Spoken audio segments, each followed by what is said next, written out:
Last week in Cannes we reviewed Trainspotting, but because of time constraints we weren't able to include our interviews with director Danny Boyle, producer Andrew McDonald and star Ewan McGregor. Well, this week we do have time to find out more about this R-rated adaptation of Irving Welsh's novel about sex, drugs, life and death in Edinburgh.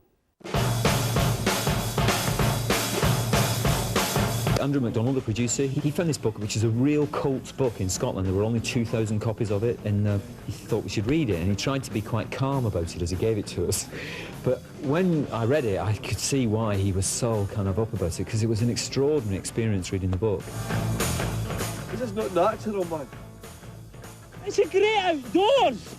You're used to seeing that world of junkies and heroin addicts and working class people portrayed as some kind of victims, and you're used to seeing it always from some sort of social cause, looked at from above and around and what's happened and why these people are in this situation.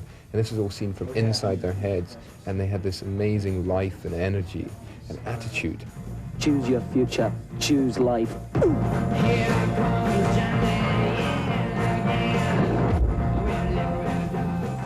Although the book is full of incredible detail, you have to kind of, you feel like you have to have an alternative source, really, just to check things against constantly.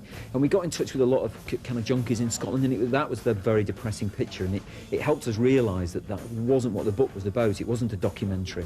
It was something that was a very conceited piece of entertainment.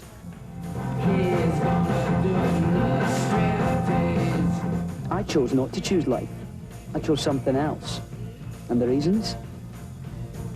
There are no reasons. So we found this drug recovery group called Calton Athletic, with this amazing bunch of mostly blokes in Glasgow, really tough guys who've all been heroin addicts.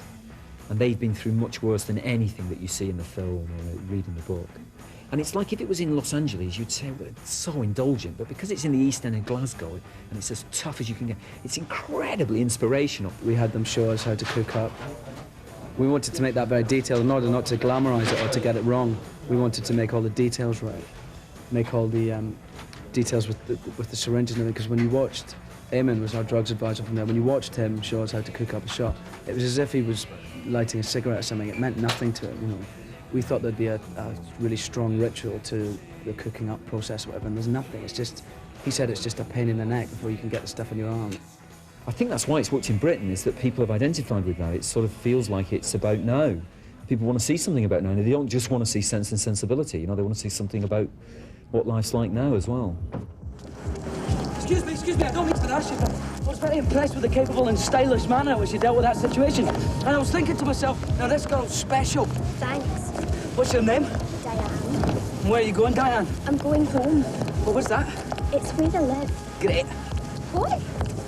Well, I'll come back with you if you like, but, I'm not promising anything, I think it's got nothing to do with the drugs. I think it reflects characters and a time and place in Britain that hasn't been reflected in the cinema before, and I think it's also good entertainment. I mean, that's what we set out to make. It's our first priority, but I never would have imagined it being the success it has achieved. Relinquishing junk, stage 1, preparation.